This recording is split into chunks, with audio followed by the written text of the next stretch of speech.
지난 수요일부터 우리는 사순절을 시작하면서 예수 그리스도의 십자가 고난을 기념하고 또 그 고난에 동참하는 그런 시간을 보내고 있습니다. 지난 성회 수요일 예배 때도 말씀드렸듯이 이 사순절에는 우리가 평소에 먹고 마시던 것보다 조금 더 자제하면서 하나님의 말씀을 읽고 기도하는데 더욱 힘쓰고, 혹시 우리가 덜 먹고 덜 써서 남는 것이 있다면 이웃을 위해서 사랑을 베푸는 그런 시간이 이 사순절이라고 할 수 있습니다. 우리가 사순절에 이렇게 금욕과 이웃사랑을 실천하는 것은 단순히 경건한 신앙생활 그 자체만을 목적으로 하지는 않습니다. 나의 삶과 신앙에서 세상의 힘, 세상의 능력, 세상의 지혜, 내가 지금까지 의지하던 것을 덜어내고 그 빈 곳에 하나님의 말씀과 능력과 뜻을 채우는 것, 이것이 이 사순절에 담겨있는 중요한 신앙의 의미입니다. 그리고 오늘 사순절 첫째 주일을 맞이해서 우리가 읽은 말씀 속에도 이러한 뜻이 담겨 있습니다. 오늘 누가복음서 말씀은 악마가 예수를 유혹하는 장면인데요. 악마의 유혹을 한마디로 요약한다면 예수를 향해서 당신은 정말 하나님 한 분만을 의지하며 살 수 있습니까? 이런 질문과 시험이었습니다. 오늘 말씀 보시면 먼저 악마는 예수를 향해서 당신에게는 믿음뿐만이 아니라 당신의 줄인 배를 채워야 할 빵이 더 시급하고 중요한 것이 아닙니까? 이렇게 도전적인 질문을 던집니다. 그리고 이어서 하나님만 바라볼 것이 아니라 이 세상을 사는 데에는 권세와 영광이 있어야 하는 것 아니냐고 역시 주장합니다. 게다가 마지막에는 정말 하나님만으로 충분한 것인지 하나님의 능력과 사랑을 한번 시험해 보라고 이렇게 유혹하고 있습니다. 이러한 악마의 시험에 대한 예수의 답변은 한마디로 나는 하나님 한 분만으로 족하다. 하나님이면 충분하다. 이런 대답이었습니다. 빵이 조금 부족하더라도 나는 말씀을 붙잡고 살 것이다. 세상 권세와 영광이 매력적으로 보여도 나는 오직 하나님만을 경배할 것이다. 하나님을 의심하거나 시험하지 않고 오직 하나님만 바라보며 내가 져야 할 십자가를 향해서 나는 단호히 걸어갈 것이다. 이것이 예수의 대답이었습니다. 그리고 이러한 특징은 오늘 복음서뿐만이 아니라 우리가 함께 읽은 구약 성경의 신명기의 중요한 내용이기도 합니다. 오늘 신명기 26장은 모세가 평생 꿈꾸던 가나안에 들어가지 못하고 비록 광야에서 그 생애를 마감해야 했지만 이제 가나안 땅을 향해 들어가는 후손들을 향해서 그 땅에서 어떻게 살아가야 할지 그들을 가르치고 권고하는 모세의 고별 설교입니다. 모세는 이 설교에서 가나안 땅에 들어가 농사를 짓고 추수하게 되면 무엇보다 먼저 하나님께 감사하며 예배를 드려야 한다고 말씀하고 있습니다. 그러면서 너희들이 원래 어떤 처지였는지 일깨워주고 있는데 너희는 이집트 땅에서 억압과 착취를 당하던 노예가 아니었느냐. 그러나 하나님께서는 우리를 해방시켜 주셨고 그냥 구해주신 것만이 아니라 이제 너희를 저 약속의 땅 가나안으로 인도하실 것이다. 그러면서 이때 특별한 용어를, 표현을 덧붙입니다. 젖과 꿀이 흐르는 땅으로 하나님께서는 너희를 인도하실 것이다. 우리가 주목해야 하는 말씀은 바로 이 신명기에 나오는 젖과 꿀이 흐르는 땅입니다.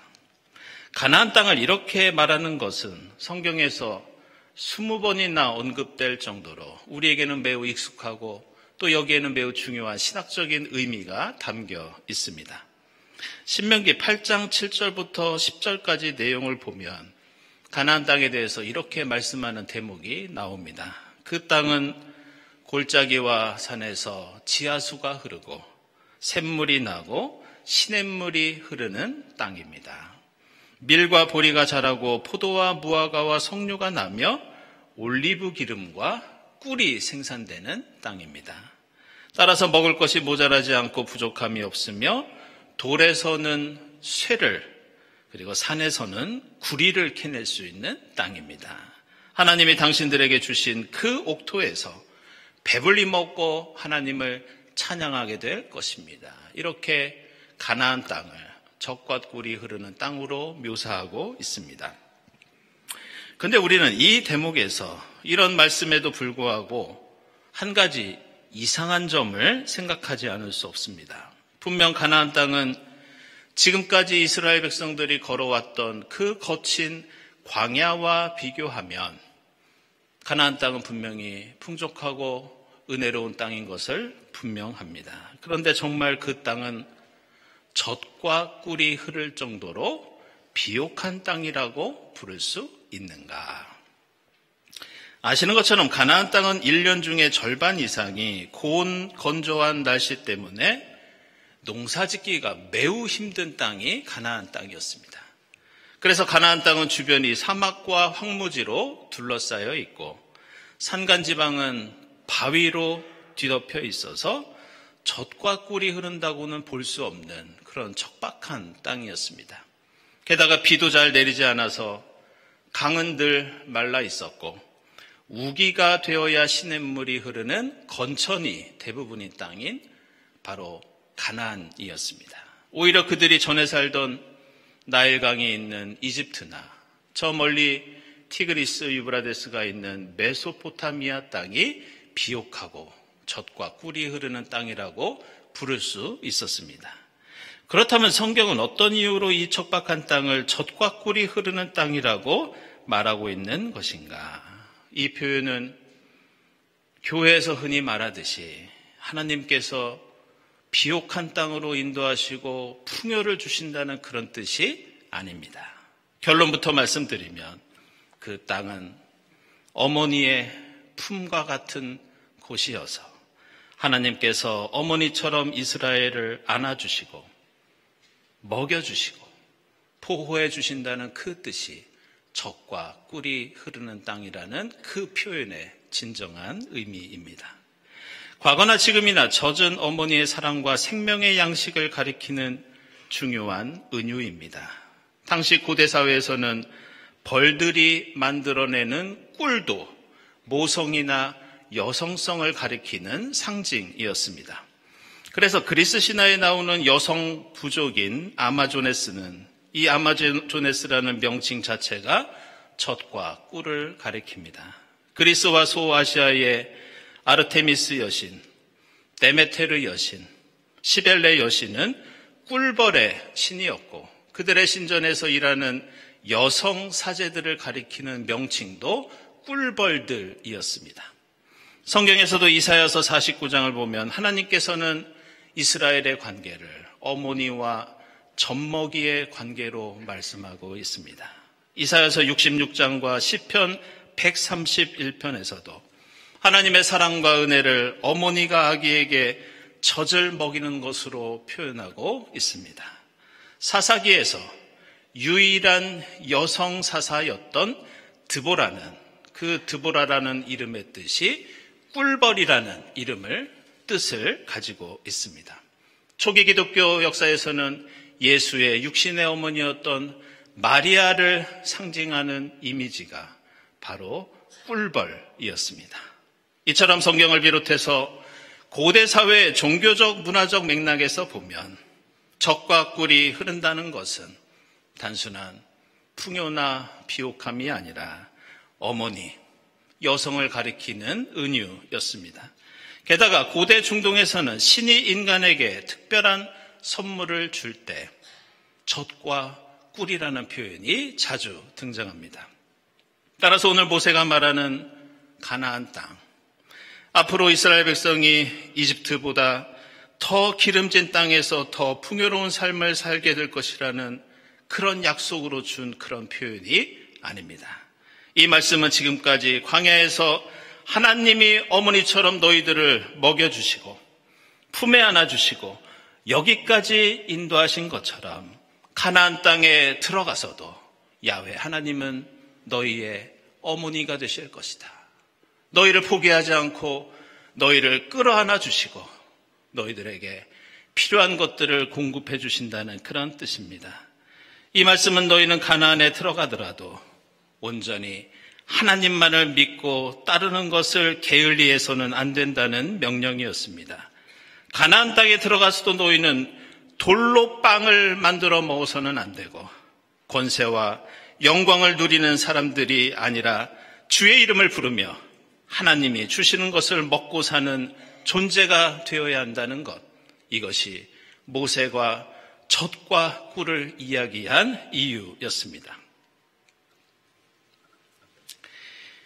미국의 이 소설가이자 노벨문학상 수상자인 이 어니스트 해밍웨이의 작품 가운데 우리가 잘 알고 있는 이 무기여 잘 있거라라고 하는 소설이 있습니다. 이 소설 내용은 1차 세계대전 중에 비극적인 사랑 이야기를 담고 있는데 미국인 운전병인 이 프레데릭 헨리와 영국인 간호사 캐서린 바클리의 그런 비극적인 사랑 이야기를 전해주고 있습니다. 전쟁 중에 부상을 입은 프레데릭은 이 병원에 입원했을 때 이 간호사인 이 캐서린과 사랑에 빠져서 나중에는 전쟁터를 떠나서 스위스로 도망을 친다는 그런 얘기입니다. 그 잔혹한 전쟁에서 벗어나 그들은 평온한 삶을 꾸었지만 캐서린은 그만 아이를 낳다가 죽게 됩니다. 그래서 이 작품에는 전쟁의 허무함과 무기력한 인간의 삶을 담담하게 그려내고 있습니다. 근데 이 작품을 보면서 저는 내용도 내용이지만 이 소설의 제목에 깊은 의미가 담겨 있다는 그런 생각을 종종 하게 됩니다. 이 무기여 잘 있거라. 여기서 이 무기라는 말은 영어 단어로 arms라고 합니다. 그런데 이 arms라는 단어는 아시는 것처럼 두 팔로 무엇인가 끌어안고 있는 모습을 떠올리게 합니다. 그래서 arms라는 말은 전쟁에서 사용하는 무기뿐만이 아니라 살아가는 이를 품에 안는 포옹의 이미지를 가지고 있습니다. 죽음의 전쟁터를 떠나 무기와 작별한 주인공은 이제 사랑을 선택하지만 사랑하는 이의 품마저도 작별하게 된다는 내용이 이 작품의 제목 속에 담겨 있습니다. 결국 이 소설 속에는 우리 인간의 모습이 전쟁 무기 같은 거시적인 힘에 붙잡혀 있든지 아니면 어느 사랑하는 이의 품에 의지하든지 우리 인간은 무엇인가 의지할 수밖에 없고 의지하더라도 그것마저도 쉽지 않은 우리 인간의 삶을 보여주고 있다고 하겠습니다. 그리고 이것은 성경이 우리 인간에 대해서 말씀하고 있는 내용과 일맥상통합니다. 성경은 계속해서 우리 인간을 향해서 너희는 무엇을 끌어안고 사는 존재이냐 이런 물음을 던지고 있습니다. 너희는 누구의 품에서 사는 사람들이냐. 세상에만 안겨있지 말고 하나님의 두 팔을 의지하라고 주님이 주시는 젖과 꿀만으로도 우리는 만족할 수 있고 행복할 수 있다고 끊임없이 우리에게 강조하고 있습니다. 그래서 신명기 33장 27절을 보면 옛부터 하나님은 우리의 피난처가 되시고 그 영원하신 팔로 우리를 떠받쳐 준다고 말씀하고 있습니다.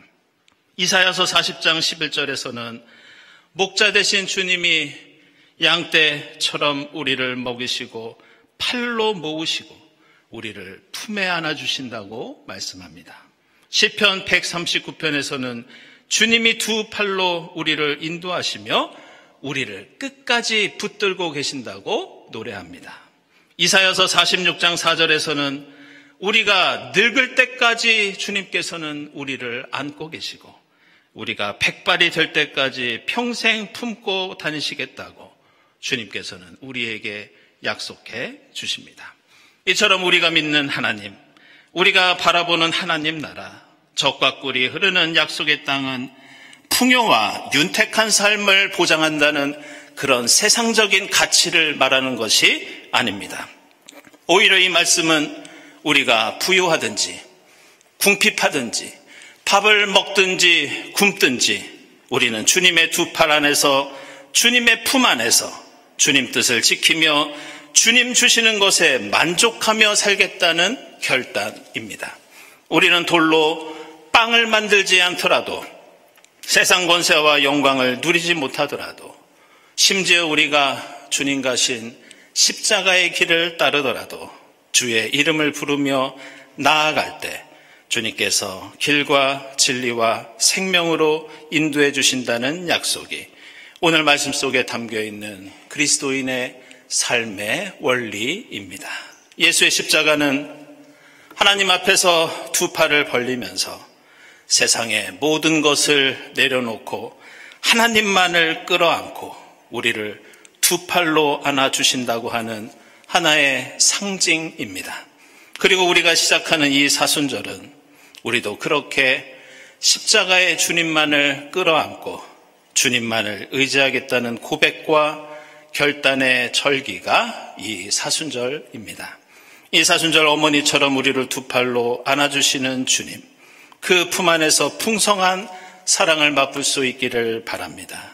그 사랑의 힘으로 우리도 세상을 끌어안고 주님이 지신 십자가를 끌어안아서 힘있게 주님을 따르는 이 사순절이 될 수 있기를 주님의 이름으로 축원합니다. 기도하겠습니다. 하나님, 비록 저희가 거친 광야 같은 세상을 살고 있지만 세상 그 어떤 것보다 주님 말씀과 뜻을 붙잡고 살아가도록 인도해 주시옵소서. 주님 품 안에서 늘 주님의 사랑과 은혜를 풍족히 체험하며 그 사랑의 힘으로 세상을 끌어안고 십자가의 길을 따르는 저희 모두가 되게 하옵소서. 예수 그리스도의 이름으로 기도드리옵나이다. 아멘.